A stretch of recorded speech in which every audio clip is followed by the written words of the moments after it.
ሰላም ወደ አድማጮቻችን እያያስት ነው። ምሽት ላይ ማይክል አርቴታ ስለ ዛሬ ጨዋታ ጋዜጣዊ መግለጫን ሰጥቷል። ከዛ ውጭ ትናንት ምሽት የተደረገ አውሮፓ ቻምፒዮንስ ሊግ አርሰናል በቀጣይ በግማሽ ፍጻሜ ለአትሌቲኮ ማድሪድን የሚገጥም ይሆናል። ከሜዳ ውጭ በመጀመሪያው ጨዋታ በአትሌቲኮ ማድሪድ ስታዲየም የሚደረግ ይሆናል። ተጠባቂ ጨዋታ ነው የሚሆነው። ነገር ግን ያን ሁሉ ለማሰብ ዛሬ ምሽት የሚደረገውን ጨዋታ ማሸነፍ ከአርሰናል የሚጠበቅ ይሆናል። ወደ አድማጮቻችን የስፖርት ነው። ማይክል አርቴታ ያነሳቸውን ነጥቦችና የብሪቼዝ የሰጧቸውን በመግለጫ ቻቸው ያቀረቧቸውን ነጥቦችን ማድረሳቸው ይሆናል። የጉዳት መረጃዎች አሉን። ሌሎችም አንዳንድ መረጃዎችን አጠናቅሬ ተመልሼ መጥቻለሁ።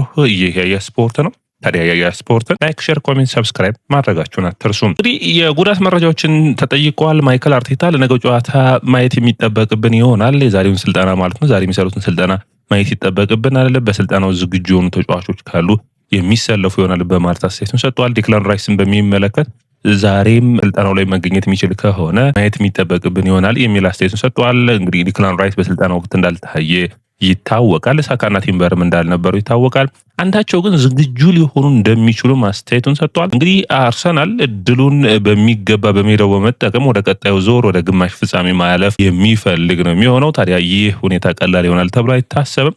እንግዲህ በሁሉም ውድድሮች ለመፎካከር ችለናል። አርሰናል በታሪኩ እንግዲህ በ140 ዓመት ታሪኩ አለ በቻምፒዮንስ ሊጉ ግማሽ ፍጻሜ በተከታታይ ጊዜ እንዲደርስ ባለፉት 3 ዓመታት በተከታታይ ሩብ ፍጻሜ እንዲደርስ ማድረግ ችለናል የሚል አስተያየቱን ሰጥቷል። ይህ የራሱ ትልቅ ኃላፊነት ነው የሚል አስተያየቱን ሰጥቷል። በሁሉም ነገር በእያንዳንዱ ሁኔታዎች ለዋንጫዎቹ ተቃርበናል። ታዲያ ደጋፊዎቹ ተጫዋቾቹስ ምን ይጠበቃል ተብሎ ተጠይቆ ነበር።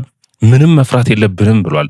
መፋለም ይጠበቅብናል። ከዛ ውጭ ሚያዚያ ላይ ነን። ስለዚህ ሚያዚያ ላይ ደግሞ በእያንዳንዱ ጨዋታዎች መፋለምና ውጤትን የምትወስንበት ይሆናል የሚል አስተያየቱን ሰጥቷል። ሌላኛው እንግዲህ ሁሉንም ነገር መስጠት አለብን የሚል አስተያየቱን ከሰጠ በኋላ ቡድኑ ውስጥ ፍርሃት አለ ወይ የሚል አስተያየት ሰጥቷል። ፍርሃት አይደለም ብሏል። ብዙ ህልም አለን። ስለዚህ አሁን የሚጠበቅብን ያለንበት ሁኔታ ነበልባል ላይ ነን። ያንዳንዱ ሁኔታ ማለትም ራሱ እንደተናገረው ፋየር ላይ ነኝ የሚል አስተያየቱን ሰጥቷል። በቃ ሰዓት ላይ ነን ያለ ነው። በሁሉ ነገር በቃ ወኔያችን እያንዳንዱ ነገሮች ላይ አለ። ስለዚህ ያንን በሚገባ መጠቀም ይጠበቅብናል የሚል አስተያየቱን ሰጥቷል። እንግዲህ ይህ ስብስብ ለዚህ ለእያንዳንዱ ውድድሮች ለማሸነፍ መፎካከር የሚጠበቅበታል የማለት አስተያየቱን ሰጥቷል። ከ6 ዓመት ከግማሽ በኋላ አሁንም ቡድኑ ዋንጫዎችን ማሸነፍ እንዴት ያቅተዋል ተብሎ ጠይቆ ነበር። ያለፈው ሳምንት ትልቁ እድላችን ነበር። አሁንም ግን እያንዳንዱ ውድድር ላይ መፎካከራችን እንቀጥላለን የሚል አስተያየቱን ሰጥቷል። እንግዲህ አርሰናል በብዙ ሁኔታዎች ውስጥ እየተፈተነ ይገኛል። በተለይ የዲክላን ራይስ ጉዳት ደግሞ በዚህ ጨዋታ ላይ የማይኖር ከሆነ በጣም በከፍተኛ ሁኔታ አርሰናል የሚጎዳ ይሆናል። ነገር ግን ዲክላን ራይስ ራሱ በብዙ ጨዋታ መጫወቱን ምክንያት በማድረግ የድካም ስሜትና ይሄ የፋቲግ አይነት ጉዳት እንዳያጋጥመው የሚፈራ ነው የሚሆነው። የሳካ ሌላኛው የጉዳት ሁኔታ ነው። ሳካ እንግዲህ ከጉዳቱ የመመለስ እድል ይኖረዋል ብሎ ነበር ለበርነማውዝ ጨዋታ፣ ነገር ግን አልታየም። በዚህ ጨዋታ ላይም በቅድመ ጨዋታው ላይ ትሬኒንጉን በሚሰሩበት ወይም ስልጠና በሚሰሩበት ወቅት አልታየም። እንግዲህ አንዱ ሳካንም ሆነ ቲምበር ሁሉም ወደ ጨዋታ እንዲመለሱ ማሰብ ነው። እንግዲህ ሌላኛው የሚሆነው እያንዳንዱ ጨዋታ ላይ መሳተፍ፣ ዋንጫዎችን ማሸነፍ የመፈለጉን ያክል አርሰናል ሜዳ ላይ የሚያሳየው ብቃት ትንሽ አስቸጋሪ ነው።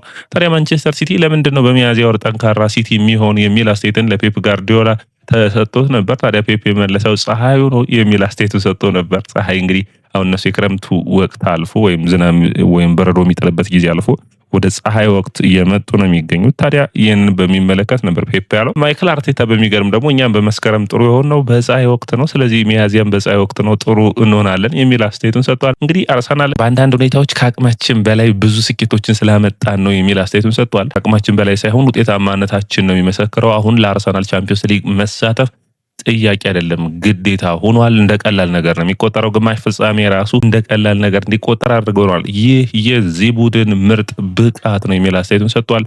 በዚህ ሁኔታም ለመቀጠል ለሚቀጥሉት ዓመታቶች የምናቅድ ይሆናል የሚል አስተያየቱን ሰጥቷል። እንግዲህ የስፖርቲንግን ጨዋታ ላይ ጨዋታውን መቆጣጠር ዋናው አስፈላጊ ነው። ስፖርቲንግ ጨዋታውን ለመቆጣጠር በጣም ጠንካራ ወጣት ቡድን አላቸው። ያንን ለማድረግ እንደሚሞክሩ የሚጠበቅ ነው የሚሆን የማለት አስተያየቱን ሰጥቷል። ኤዜ በጣም ጥሩ አስተያየቱን ሰጥቷል። ስለ ጉዳት ምን ታስባለህ ተብሎ ነበር። አሁን ዝግጁ ነኝ፣ በእያንዳንዱ ጨዋታዎች ውስጥ ለመሳተፍ አቅም አለኝ የሚል አስተያየቱን ሰጥቷል። ሌላኛው ኤዜ አስተያየት የሰጠው እንግዲህ ቡድን ውስጥ አዲስ ነገር አለ ወይ ማለትም በራስ መተማመናቸው ባለፉት ዓመታቶች ዋንጫ ለማሸነፋቸውን ስታዩ ምን ይሰማቸዋል የሚል አስተያየት ተጠይቆ ነበር። እሱም የሚገርም አስተያየቱን ነው የመለሰው። አሁን አዳዲስ ብዙ ተጫዋቾች ወደ ቡድኑ ተቀላቅለናል፣ እንደዚህ አይነት ስሜት የለም፣ ሁላችንም እንደምናሸነፍ ይሰማናል የሚል አስተያየቱን ሰጥቷል። ጠንካራ ፉክክር የሚደረግበት ነው የሚሆነው በሁሉም መድረኮች ላይ። አርሰናል ደካማ ሂደቶቹን መቅረፍ የሚያስፈልግ ይሆናል። የውድድር ዓመቱን ጠንካራ ብቃታቸውን ማስቀጠል ካስፈለገ ይህ እና ቀጣዩ የማንቸስተር ሲቲ ጨዋታ ወሳኝ ምዕራፍ ነው የሚሆኑት። አትሌቲኮ ማድሪድ ቀላል ቡድን አይደለም። በብዙ ሁኔታዎች ውስጥ አይተነዋል አይደለም። አትሌቲኮ አሁን አዳማናኑ ሉክመንን ጨምሯል። ቀጣይ ዞር እንኳን ማለፍ የሚችል ከሆነ ጁሊያን ለቫሬዝ፣ ቫኒ ሲሞኒ፣ ዳሪዮስ ኮኬ የአማካይ መስመሩ፣ ኖርማንድ የተከላካይ መስመሩ ላይ ጠንካራ ብቃት ያላቸው ተጫዋቾች አሉት እና ባርሴሎናንም ያሸነፈበት መንገድ ጠንካራ የሚባል ነው። ስለዚህ ይህንን ሁኔታ ለማስቀጠል አርሰናል እንግዲህ አትሌቲኮንም ማሸነፍ ግዴታ ውስጥ የሚወድቅ ይሆናል። በአጠቃላይ ግን በኔ እይታ አሁንም ቀጣዮቹ መድረኮች ክፍት ናቸው፣ እድሎች አሉ። አርሰናል አትሌቲኮንም አሸንፎ ለፍጻሜ ከ2006 በኋላ በ2026 ማለት ነው እንግዲህ ከ20 ዓመታት በኋላ ማይክል አርቴታ ለፍጻሜ የሚያደርሰው ይሆናል። አርሰናል 140 ዓመት ታሪኩ አሸንፎት የማያውቀውን ዋንጫ ወደ ኤምሬትስ ያመጣል ወይ? ሌላኛው ጥያቄ ሆኖ መነሳት የሚጠበቅበት ነገር ግን ጠንካራ ስብስብ እንዳለው መረሳት የለበትም። ታዲያ የእንግሊዝ ፕሪሚየር ሊግን ማንቸስተር ሲቲን በኢቲሃድ የሚገጥሙበት ጨዋታ ለእንግሊዝ ፕሪሚየር ሊግ ወሳኝ ምዕራፍ እንደሚሆን ሁሉ በዚህ ውድድር ላይ ደግሞ የሚያደርጉት ወሳኙ ጨዋታ ይህ ጨዋታ ነው የሚሆነው።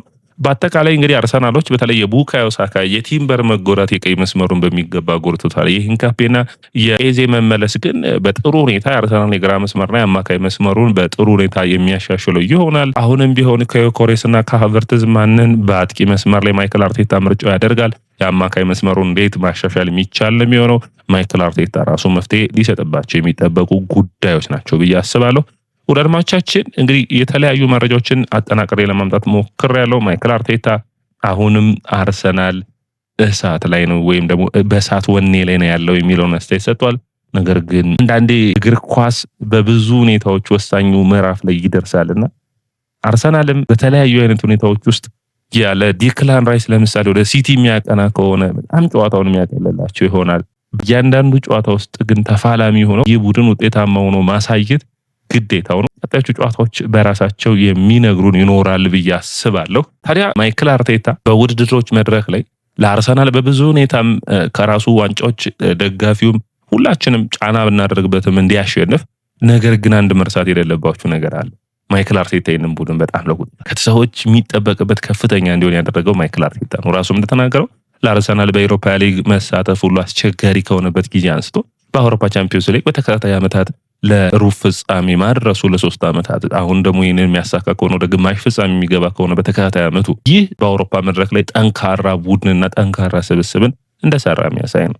ታዲያ ሌሎቹን ችግሮቹን ማሻሻል እንዳለበት ሁሉ ማይክል አርቴታ በተለያየ ሁኔታዎች ውስጥ ራሱን ማየት እና ቡድኑ መስመሩን አቋርጦ ሻምፒዮን የሚሆንበትን መንገድ ማሰብ ያለበት ይመስለኛል። ወደ አድማጮቻችን የኢዜአ ስፖርትና የኢዜአ ስፖርት ላይክ፣ ሼር፣ ኮሜንት፣ ሰብስክራይብ ማድረጋችሁን አትርሱ።